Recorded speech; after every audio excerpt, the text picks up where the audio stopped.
Decibel Festival started in 2003 as terms of the concept of Decibel Festival, and it came out of really a very inspirational trip I had at MUTEC in Montreal in 2002, and they have an similar urban kind of festival program where it takes place in multiple clubs, and I thought to myself, you know, Seattle is a perfect city for this type of festival format because we have so many great neighborhoods and club environments, and I felt that the climate was right musically to start to explore more underground electronic music and visual art. There wasn't a lot of that going on at the time.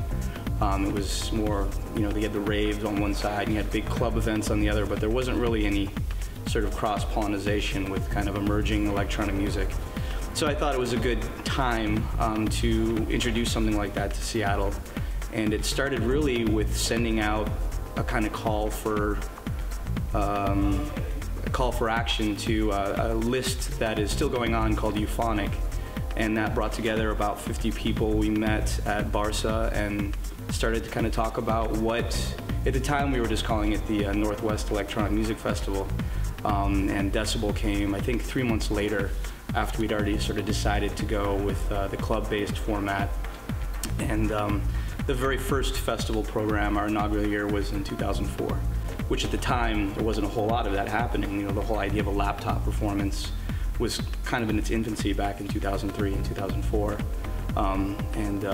It's nice to see that idea kind of have grown in many ways at the same rate that Decibel's grown. A lot more people are exploring the idea of, you know, live improvised electronic music, and you know, technology's, you know, as it's progressed, been a huge part of what we do with the festival. I'm sure Decibel and yourself have been a huge proponent of that scene, so yes, definitely thanks for having your hand into that. Yeah, thank you.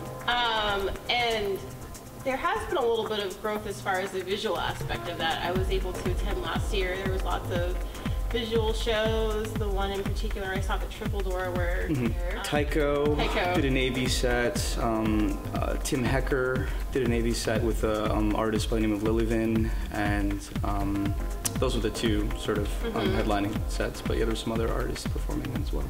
What do you think will be a change that will be impacting Decibel Festival this year as far as just growth and the evolution of electronic music?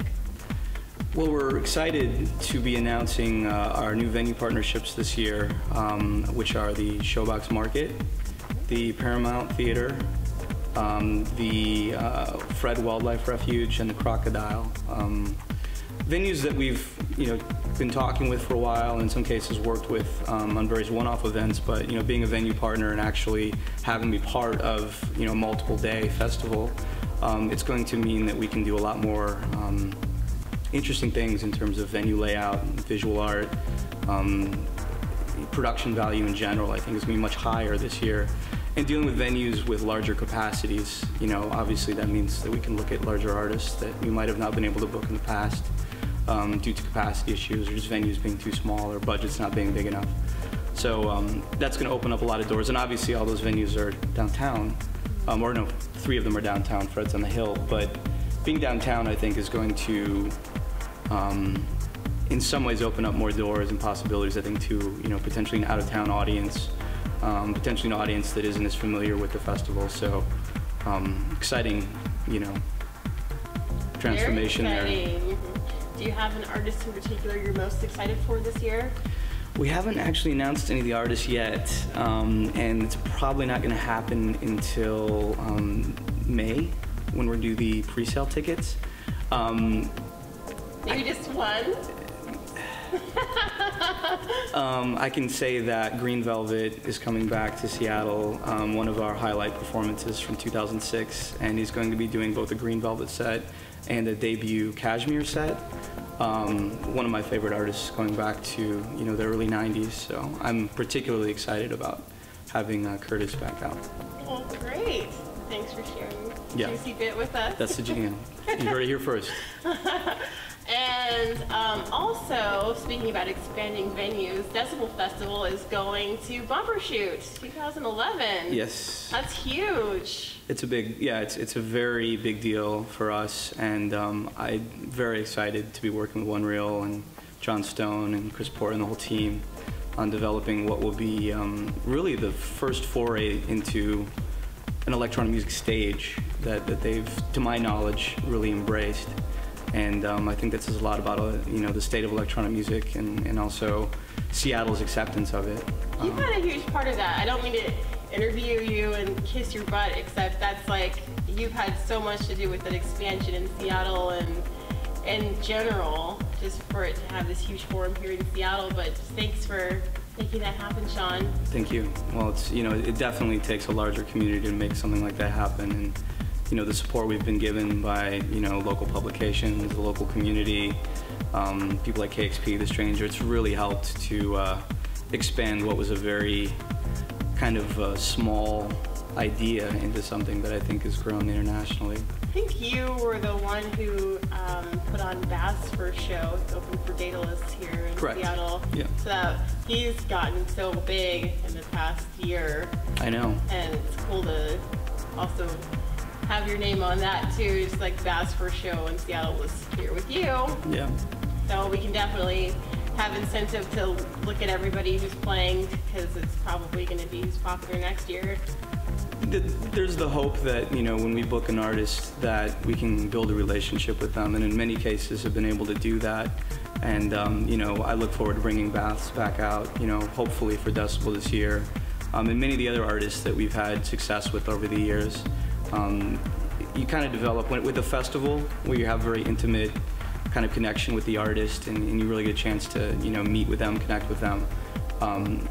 It's my hope as curator that we can continue to keep those relationships intact and continue to bring them back. As they grow, the venues will grow, and that's kind of what we're doing with the festivals here. Is a lot of the artists that we've booked, like Mode Selector and James Blake, they've outgrown the venues that we're putting them in. So now we're having to look at new venues in order to kind of keep that momentum going. So that's a big part of this year's goal, is to be able to continue doing what we're doing in a larger context.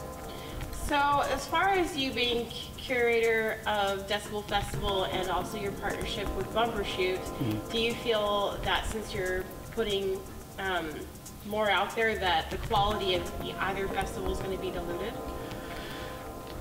It's always something that I pay close attention to, and we've had so many events the past 4 months that there is some question from me and from the community that we're doing too much, and perhaps scaling back a bit is something that we'll look at as far as the one-off events.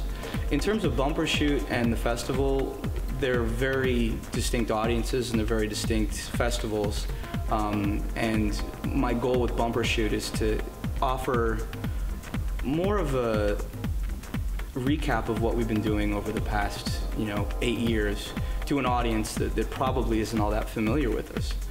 That means bringing back artists that we've booked maybe 3-4 times over the years, and artists that I think will have maybe a bit broader appeal in terms of a larger audience. I think that from that perspective, the Bumbershoot audience is maybe going to have a little bit more accessible taste of what Decibel is. The festival itself, because we have so many venues to work with, I think we're working with 11 this year, and more days, 5 days versus 3. We're going to dig a lot deeper and probably be able to explore a lot more emerging artists, a lot more experimental artists, a lot more AV art, things that wouldn't necessarily fit into the Bumbershoot program as well, knowing that audience probably isn't going to be as familiar with experimental electronic music or emerging talent in terms of electronic music. So that's kind of how I look at it from my perspective in terms of separating it. Is Bumbershoot will probably be a little bit more on the accessible side, that's a good thing. I think it will probably change a lot of people's perspective. Thank you so much again for meeting with us today. I look forward to seeing Decibel Festival at both the Bumbershoot and at the club venues here in Seattle, September. And thanks again for letting us share the grandeur of Decibel. Thank you, Nikki, and thanks to SSG Music, SSG Music, SSG Music. Thank you. Cheers. Bye. Bye.